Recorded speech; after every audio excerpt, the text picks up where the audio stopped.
we need to talk about Oppenheimer. Are we really living in a universe where that was chosen as the best movie of the year? Well, since I personally don't want to live in that universe, I created one that actually makes sense. Stick with me and find out how I fix the Oscars.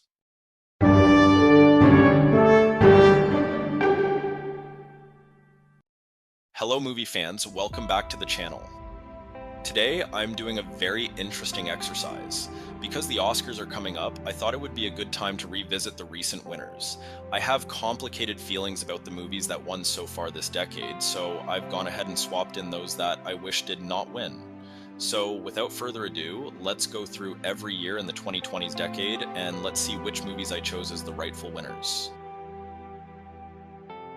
The first year of this decade was the pandemic era, so this is when Hollywood produced much fewer movies. This negatively affected the Best Picture slate that is by far the weakest of the decade so far. Instead of the usual 10 nominees, this year had 8. None of these were particularly bad, but only a couple were truly great. I know that this will be controversial, but Nomadland was easily the weakest of the nominees, so the fact that it ended up winning was baffling to me. I have become a Chloe Zhao fan recently as I found Hamnet to be an absolute masterpiece. But with Nomadland, she failed to make any insightful commentary on the central theme of the nomadic lifestyle. The movie is incredibly cinematic, which is Zhao's specialty, but she could never settle whether to make a documentary feature or fiction. It simply did not appeal to me. Of the other nominees, Promising Young Woman was a lot of fun, and I genuinely like that movie, and I find it to be underrated. However, it's a frequently silly and over-the-top film that simply isn't worthy of winning an Oscar. The Father is a much better contender for the top prize, as it's a heartbreaking story about mental deterioration that features one-of-a-kind tour de force performance from Anthony Hopkins, who has never been better than he was here. But in the end, I have to go with Sound of Metal for my Best Picture pick. This is an essential film about hearing loss. It's the ultimate film that deals with the deaf, and an essential viewing for everyone who doesn't really know what it is like suddenly not being able to hear anything. We get to see, or better yet hear or not hear, that for ourselves through many scenes of incredible sound editing and mixing. The main performance from Riz Ahmed is the year's greatest acting performance. He was superb. This was such a moving, wonderfully made film that was also inspirational in its truly powerful ending. This is what movies should be about. No doubt about it, Sound of Metal should have easily won Best Picture this year. Now let's move on to the 2021 movies. This was another lackluster year if you ask me. CODA ended up winning the big award, becoming the first streaming movie to go all the way. It's a crowd-pleasing, inspiring family drama that felt overly traditional in its approach. It's a good movie, don't get me wrong, but it definitely did not deserve to win. Most would say that Drive My Car and The Power of the Dog should have won this year, but I wholeheartedly disagree with that assessment. This is my list, so I have to be honest and say that neither of those two appealed to me in the slightest. Both were overly boring, dreary, and lifeless movies that were made to appeal solely to the critics and nobody else. So which movie do I think deserved the win here?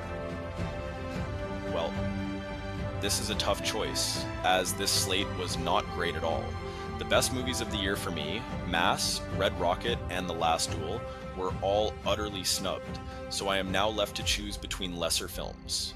Nightmare Alley was among the better Guillermo del Toro movies, but it was inferior to the original noir film, so I don't want to go with that one. Ultimately, I will have to go with a blockbuster choice.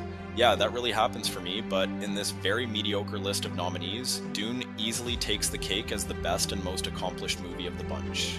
This is a film that is so epic and so technically brilliant that it should have swept the awards, but unfortunately once again the bias against the science fiction genre reared its ugly head, and the film did not receive nearly enough praise that it wholeheartedly deserved. It's a technical and storytelling achievement and a SF epic for the ages. I actually preferred this movie over the sequel, so yeah, it should have won for sure. What do you think? Which movie is your favorite in this particular slate? We now arrive to 2022, And this was the Academy's wildest choice so far in this decade. They actually went with Everything Everywhere all at once, which only became a favorite to win very late on in the game and then swept the awards. This was a celebratory moment for the Oscars, as most people loved the film, and they were happy to see the Academy embracing a genre movie that is unique and creative. But for me, this was a terrible choice, as only Elvis from that year was a weaker nominee. I strongly disliked Everything Everywhere for its messiness, lack of discipline, and overt silliness. It's a multiverse story that we've seen countless times before, particularly in the MCU flicks, so it wasn't as authentic as most said it was. Needless to say, I wasn't vibing with this choice at all.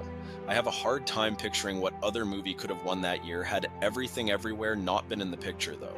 The Fabelmans was probably near the top of their list, but that Spielberg biopic was overly safe and standard.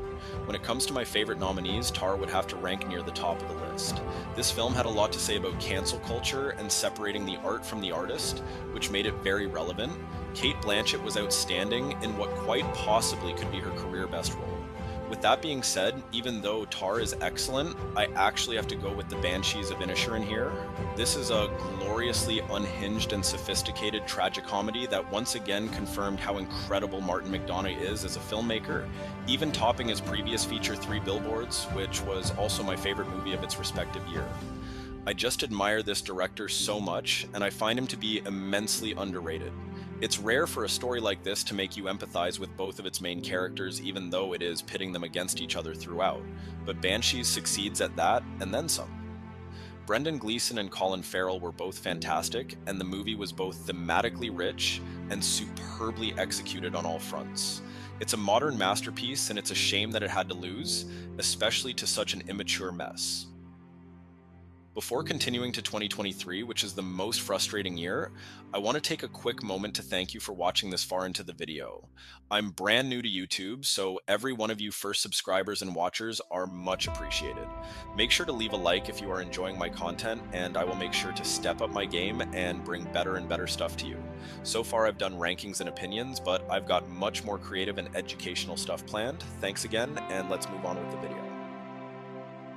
2023 was the most competitive year of the decade by far. This was an embarrassment of riches, so it's quite difficult to choose here, and it will be quite fascinating to break it down. Confession time incoming? I really dislike Oppenheimer. I also do not love Nolan as a filmmaker all that much. The second half of his career in particular has been wildly uneven in my opinion. This story had a lot of potential, and it was a perfect fit for film treatment, but how he went about executing it was all wrong.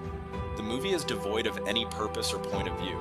It's a long, tedious exercise in numerous cameos that somehow constitutes filmmaking. Nolan ruined the strong material that he had with dozens of terrible choices, from poor characterization to muddled storytelling, to simplistic dialogue.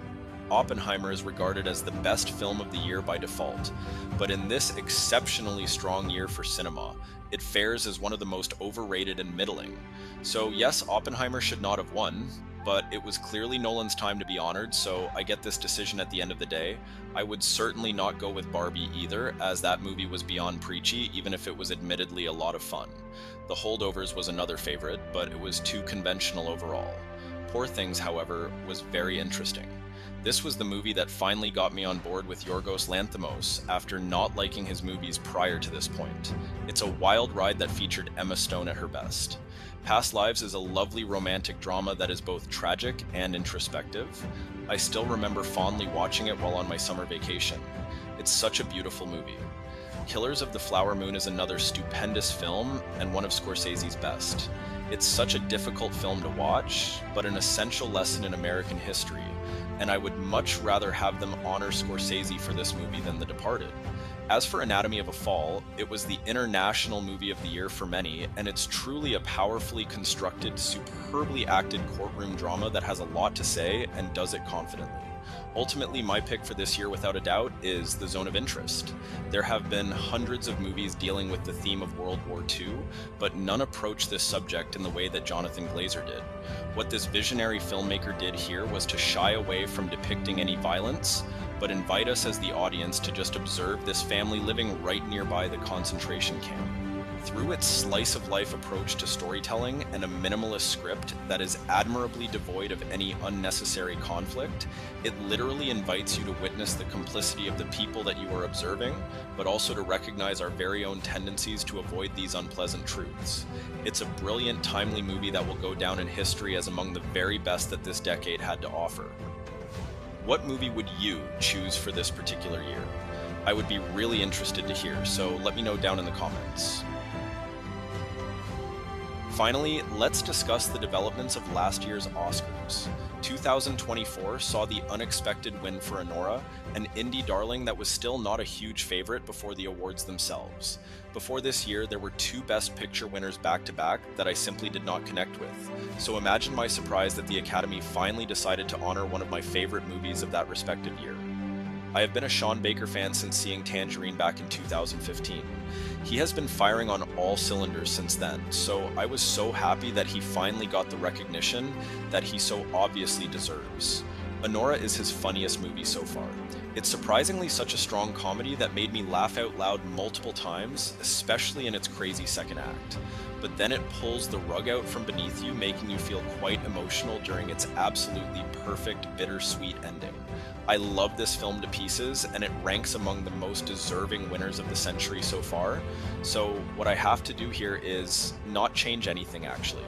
I did choose alternate winners for every single year in this decade, but for this one, Anora is worthy enough that it doesn't need to be changed. I love I'm Still Here. That Brazilian drama was difficult to watch and quite moving, but beautifully acted and just phenomenal all around. I also really enjoyed Wicked for its sumptuous craftsmanship and memorable music and performances, but the Academy would never choose to honor a film like this one anyway. Anora was a deserved winner, and I am not changing it. So yeah, that's my thoughts on this year's Oscar nominations. Let me know if you agree or disagree. Sound off in the comments, and tell me what you think about my choices. Also, if you want to know my opinion on all the Best Picture nominees this year, I have recently ranked all of them, so give that a watch as well. That's all I have to say for today. Until next time, guys, more great stuff coming soon.